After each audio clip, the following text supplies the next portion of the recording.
Hello everyone, this is Arvind and Kanain here. I'll be talking and having a conversation with Chitravina Ravikiran today. One of the reasons that I'm avoiding the word interview is because it is anything but. A few disclaimers are in order. One, I'm not a professional interviewer. And two, I'm not knowledgeable about music, particularly Carnatic music.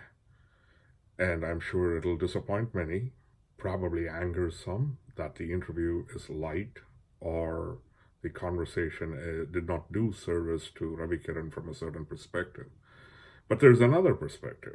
I also believe that there are many ways to talk about music, its history, its social significance as an art. And in that perspective, as an outsider, talking to someone like Ravikiran might yield a few perspectives. And also, I want to talk about who he is as a person behind the music, behind the stage performer that he is very well known for. And in that perspective, I hope you will have something fresh to look at, something to learn about him as a person. And if you do, I'm thankful for that. And if you don't, I ask for your forbearance. Thank you. I'm here with Chitravina Ravikiran, Sangeeta Kalanidhi Chitravina Ravikiran. And like I said in my prefatory remarks, it's more a conversation than an interview. It's not at all by any stretch a proper interview. Is that there are many ways to talk about music. Right. And there are several ways to talk to a musician, and I'm talking as an external person to more like to bring out the person behind the music, the person that they're all used to seeing. They hear a lot about your veena, your music side of it, but I want to go a little beyond that. That's all that I'm trying to do here, nothing great. Sure. Just informal. So that's the preface of it. Let me start with, I know you live partly in the US and partly in India. Like you spend some months here and then you spend some months in India. So there is this famous quote from Rudyard Kipling: "The East is East and the West is West, and never the twain shall meet." Right. But I mean, he had a point. He has a point. There is a certain difference in the culture. We are very different parts of the world, very different approaches to life and arts and history and everything. But with all that, I do still see commonalities. When I read about civil rights struggle, for me, the freedom struggle appears in a different light. When I read about the constitutional development here, it helps me understand something different there. So there is always this kind. At the end of the day, we are all human beings. Absolutely. So from living in these two parts of the world, I know you don't just visit here. You function here, and then you also have this melharmony thing. So you straddle two worlds, if I may put it that way. Right. Your take on it, do you feel that you're rootless, or do you think that the world is your oyster, you're a citizen of the world? Or are you like, I'm an Indian who feels comfortable being anywhere? Well, see, basically, to put it in a nutshell, I am wherever my work is, essentially. So I have work happening here as well as back home. And then, of course, I do visit other countries and continents based on my concept or composing assignments. So I do travel a lot between both these countries. The one reason that I've been spending a lot of time in the US also has been from 1988 or early 90s. I was anyway making about 3-4 visits to this country for concerts. And so at that time, what happened, each time the logistics of getting the visa, applying for visa, doing all these things was a bit of a nuisance. So I decided, okay, I'll make my travel simpler, because my mission is to globalize Carnatic music, globalize the Chitravina, and globalize the values that we bring to the table.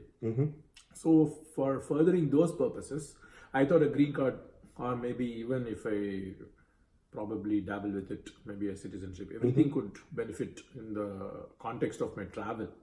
So for me, it's just a logistical move to get the residency. And irrespective of that, I've still been visiting about 4-5 times a year anyway. So it's still, the green card just helps in that. Do you at some point think of becoming a citizen? If it's going to logistically help my artistic vision and mission, I will not shy away from that. Will it mark any emotional break? No, see, Because some people, because I have gone through the immigrant experience, right? I know certainly some feel, particularly on the day of taking oath, right, and there are lines in the oath that you're probably already familiar with where you will say, I will not salute any other flag, my allegiance is to the US. The Pledge of Allegiance is a moment, even my wife, for example, felt, oh my God, it's a final break. Though now we have this dual citizenship and the be a person of Indian origin card and all, taking that oath is an emotional moment for many an immigrant. right. I think I'll probably cross the bridge when I come to it because I haven't thought that far.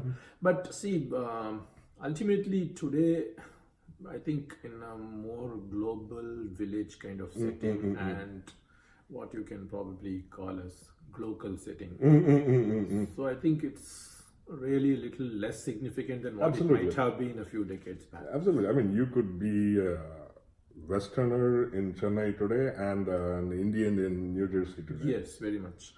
And also at the same time, what are we trying to accomplish with that move? Precisely. So, For me, main thing is the end is more important, and if the means can facilitate that end, then definitely.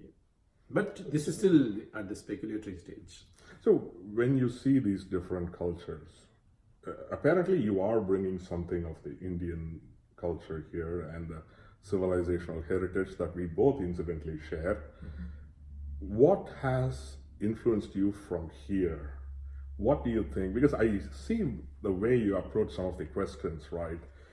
Yeah, I mean, Kipling's imperialistic attitude aside, people do talk about what they call, there's actually a book titled Geography of Thought, where there is the Oriental approach and the Occidental approach. Again, those terms are now looked down upon as colonial terms. Right, right. But still, there is Indians tend to look at more, we could say, holistic or mystical stuff. Whereas the Westerner will go for data, reasoning, analytical, divide, and see what it means. Everything has its strength and weakness, right? They look at us and say, well, you take a bigger picture attitude. And at the same time, Indians could learn something about the data-obsessed record-keeping attitude of the West. One of the key differences that I found was your, I wouldn't say rebuttal because you didn't mean it that way, but that's a choice of word, to Ilayaraja's comment on your Sangeeta Kalanidhi occasion, where he was talking more in terms of music is a river, I put my hand into it, I grab what I grab. He was making it more like I am a very accidental and incidental vessel of something that just happened to pass me through.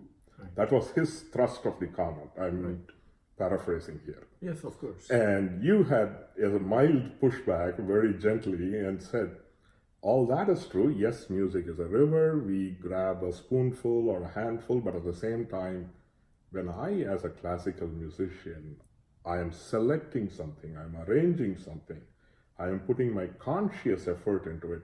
This is me creating it. Well, very, very good point actually. See, the way you visualize, I mean, to go back to that river comparison. See, at the initial stage of our own evolution, or maybe the river's own evolution, many of the things that Mr. Ilayaraja said may be true. But when we evolve, we start learning through the process, right? You put your hand here and you want to grab the water, but that water has already flowed past you. Some other water is what you're getting. But then you learn to anticipate which water you want and put your hand early. So you want to see that water coming there, you put your hand here and grab that water. So that is what is the difference here. So a classically trained musician combines intellect with intuition. So in other words, informed intuition is what we are talking about. And that is where highly evolved systems of music, whether it's Western classical or Carnatic classical, Indian classical, Hindustani, whatever it is about developing the grammatical, technical tools to further your intuition. It's still going to be a lot instinctive because many times, you look at the river and you may want to grab that water, but by the time you may change your mind, want to take something else, So, or sometimes you may just keep your hand idly still. You still have the luxury of choice though. Yes. So then what happens, that kind of training that you get, the grammatical and technical training that you get, empowers you to make more informed choices. And I've also said this before, that the purpose of tuition is to develop intuition. Precisely. I have seen that in one of your other lectures. Actually, I had it somewhere down, but let me ask that now. I'll skip it. I think it was your Common Mistakes in Carnatic Music lecture 2, where you start off by saying all these geniuses and talented performers, they are still trained. They come from this planet. Yes. And we as human beings could aspire and probably become one with suitable training, and the purpose of this is to train you to become one, to see how they became one. Yes, while there is the Malcolm Gladwell school that is now becoming kind of trite, where they speak about, I see that you're smiling already, you know where I'm going, right? The 10,000 hours of practice, right? So even, not that everyone who puts in 10,000 hours becomes a Mozart. There is an indefinable component, there is an inspirational component, and there is something that we may never grasp about a genius. So that element aside, if we talk about sheer genius like Mozart, and then we have the talented or the other geniuses, so that is something aspirational. And I found, because particularly in Carnatic music, we do find, given the predominant practitioners, there is a bent towards leaving things in the mystical field, not taking it down. That is where Ilayaraja was probably playing to the gallery there, when he was talking, but he tends to talk like that always. It's not the first time he does that. And I picked this argument with another person too, like Kamban's compositions, one of Tamil's foremost writers today, probably the most critically acclaimed.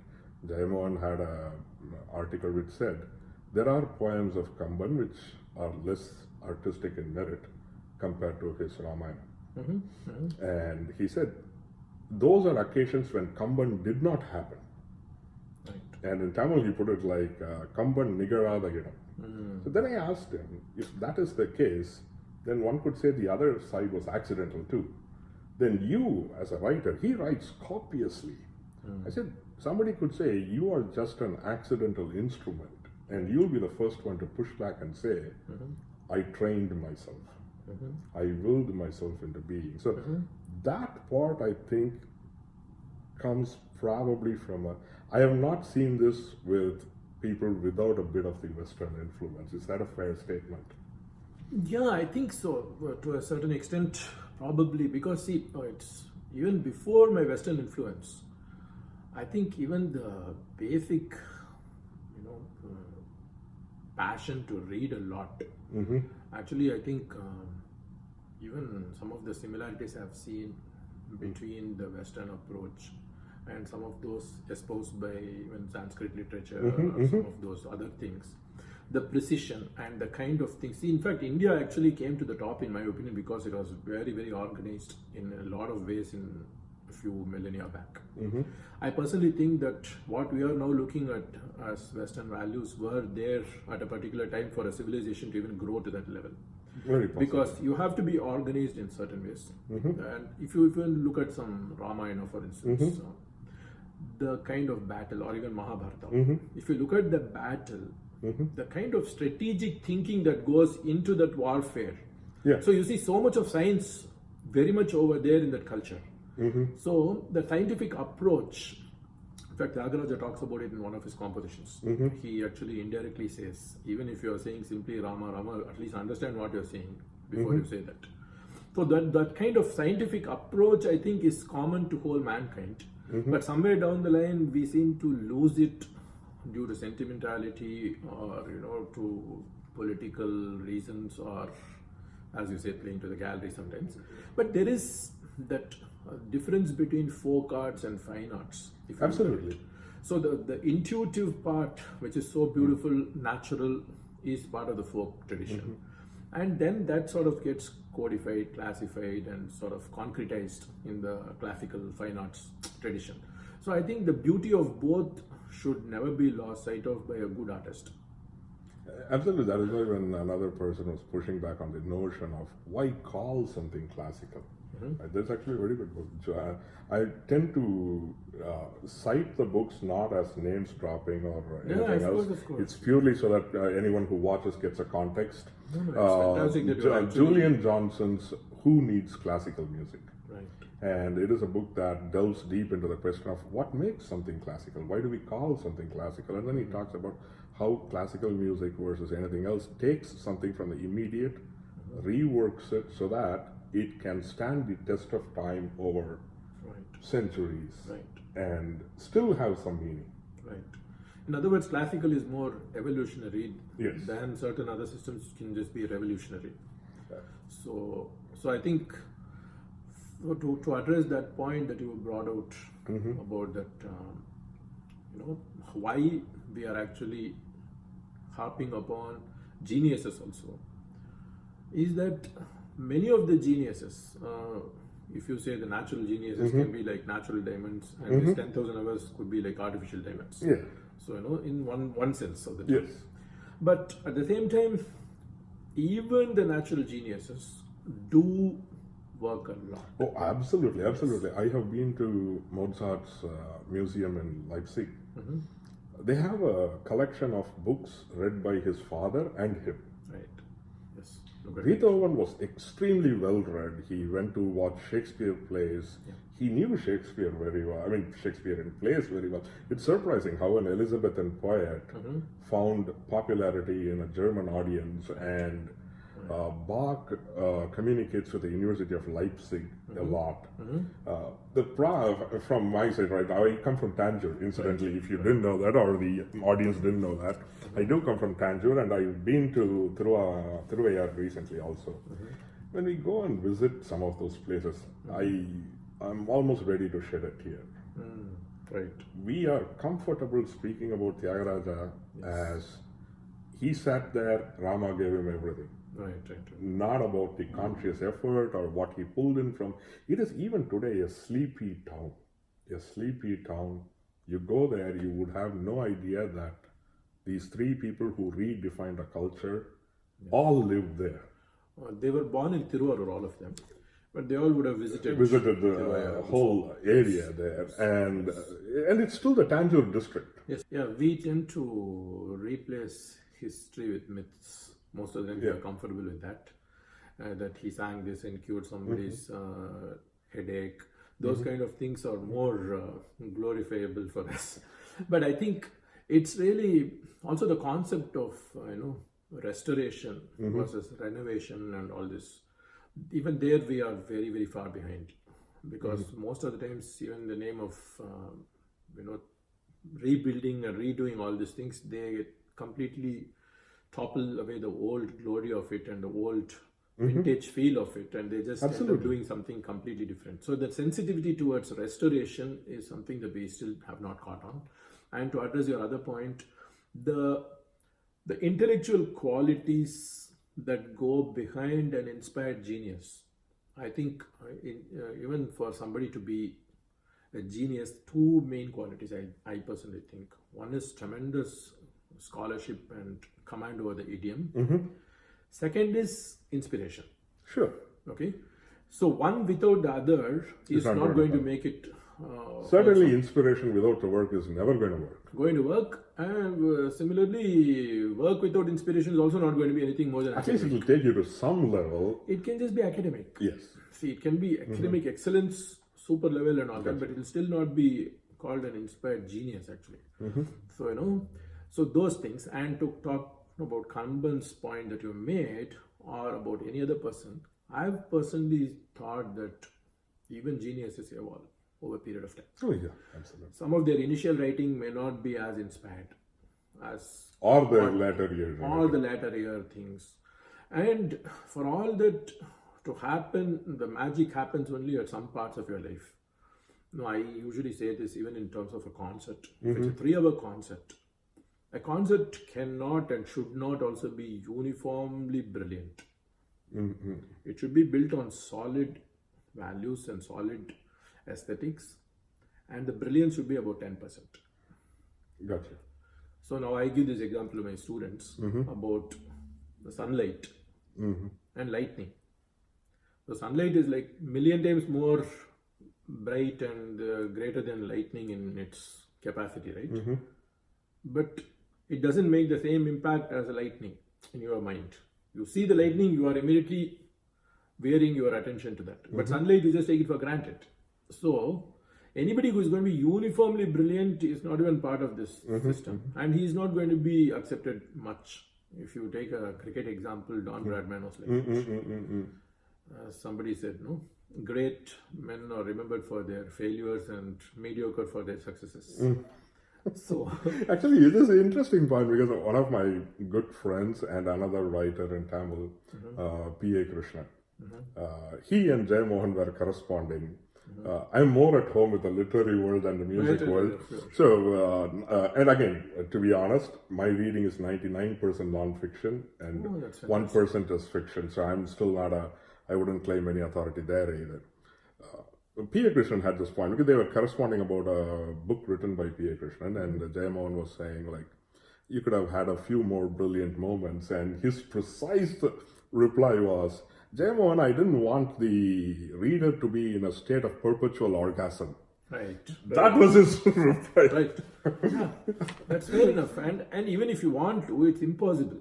It's a physical, human impossibility, actually.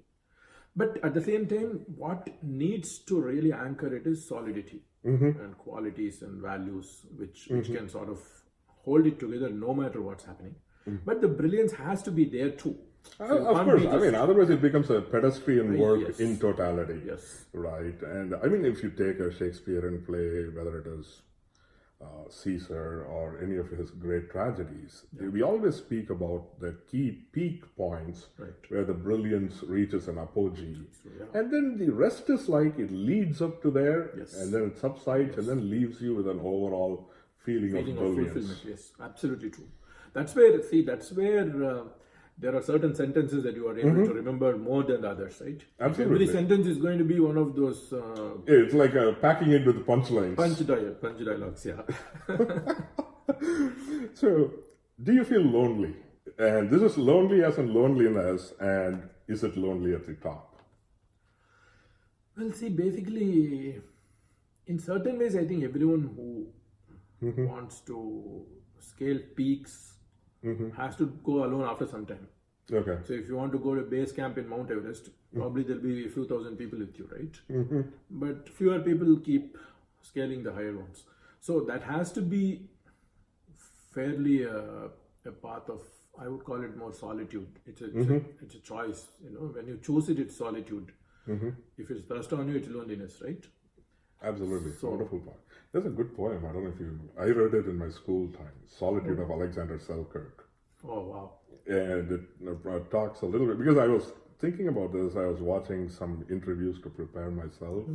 And Glenn Gould, the legendary pianist, he had his own kind of a retreat. It was pretty idyllic from the documentary, where he tunes out the world.